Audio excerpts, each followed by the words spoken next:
It me, da Doom. Welcome to the hall. So, welcome back to another KingBonezai Hobby vlog. So, for this hobby vlog, I am working on my mounted version of the Iron Hills Captain with Mattock. So, like the other captains, I had to make sure the beards were similar, so I did big green stuff sculpting there. And then, yeah, I chose the Mattock pose, obviously, and some horns and a goat, so pretty much I'm using the triple goat pack here to convert up 3 mounted captains. And yeah, so actually I did him a bit differently from the others.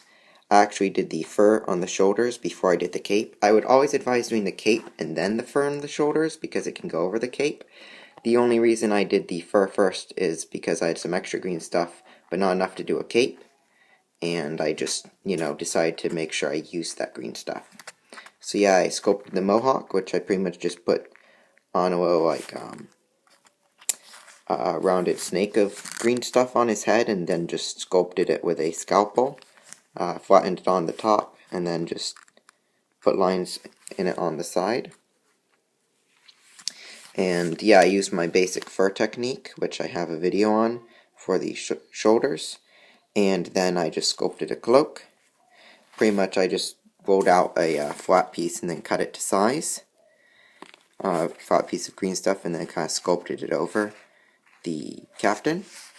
And yeah, my cloak sculpting, my fur cape and stuff sculpting videos do mention that you pretty much just don't put the fur texture in, and it's the exact same thing as the fur cloaks. So yeah, that's how I've done the Mattock captain, and I'm looking forward to getting him painted up. So I will come back when he is base coated. See you then. Welcome back, Wargamers. So I have actually finished both washing and basing, or base coating and then washing. I was originally planning on showing you when he was just base coated, and I was ready to. I didn't forget, but my iPod battery had died. So, yeah, that really didn't go over too well. So, yeah, I wasn't able to film that for you, but I am able to film it now.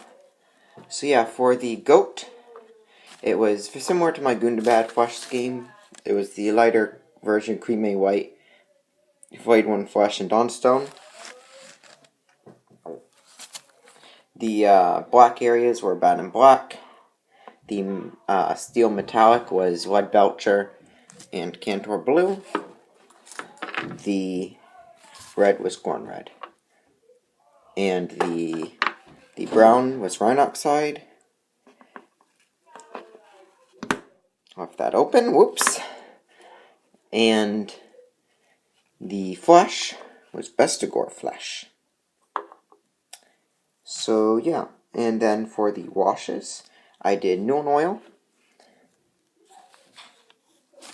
on pretty much all the armored and dwarf areas as well as the horns.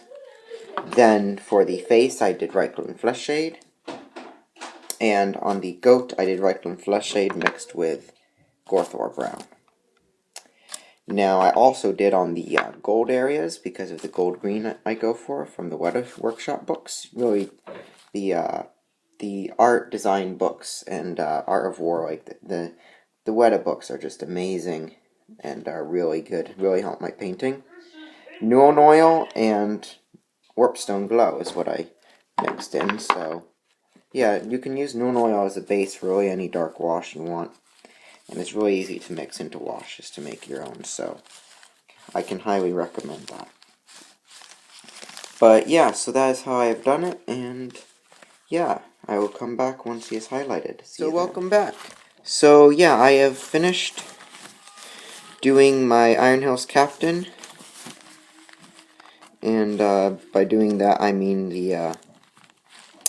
I finished highlighting him. So he's pretty much done except for the weathering and getting put on his base.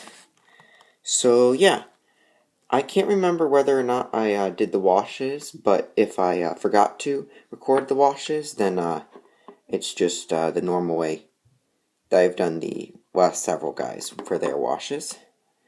But yeah, so for the highlights, I used Cantor Blue and Ironbreaker on the metal.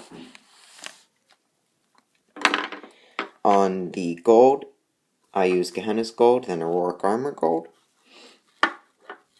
For the face, I highlighted up in Ungor Flesh to a mix, Bestigor Flesh, and then a mix of Bestigor Flesh and Ungor Flesh.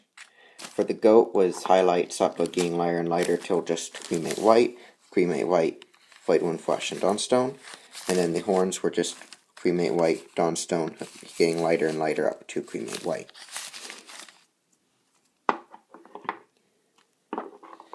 For the red, most of it was just corn red, but on the this part here, it was corn red, Watchdog Red, Evil Sun Scarlet, wet blended up and then highlighted up on the crust, and then wet blending up from corn red to Evil Sun Scarlet on the cape. So yeah, and a bat in black for the eye pupils for the goat's eyes, as well as for the dwarves' pupils, but for the whites of the eyes was cremate white and Caligar blue for the eye color, which I did add the eye color to his foot version here, if you can see that. So yeah, that is how I have done him. And the beard was just Fire Dragon Bright, then washed with Reikland Flesh Shade, then Fire Dragon Bright dry brush, then Troll Slayer Orange dry brushed, then some Cremate White for the white in the beard. And yeah, that is how I have done my Iron Hills Captain highlighted. And I will come back once he has been based and weathered. I have now completed my Iron Hills Captain with Mattock on goat conversion. So yeah, for the weathering, I used black soot weathering powder from Forge World, and my mix of mud, or 4 mud of Rhine Oxide, with a Reikland Flesh Shade. And yeah, I made the base the same way I make the other bases. You can check out my other videos for that. And yeah, so he is now completed. And that is all 3 of my Iron Hills Captains on goat conversions done. So I am really happy with how this guy came out. And definitely think he's a very cool model. I'm looking forward to using him for battle companies. So here's the foot version. And here's the mounted version. So yeah, be sure to like, comment, share, and subscribe. Support your Hobbit hobby, and Akman Ruki Astu. Thank you.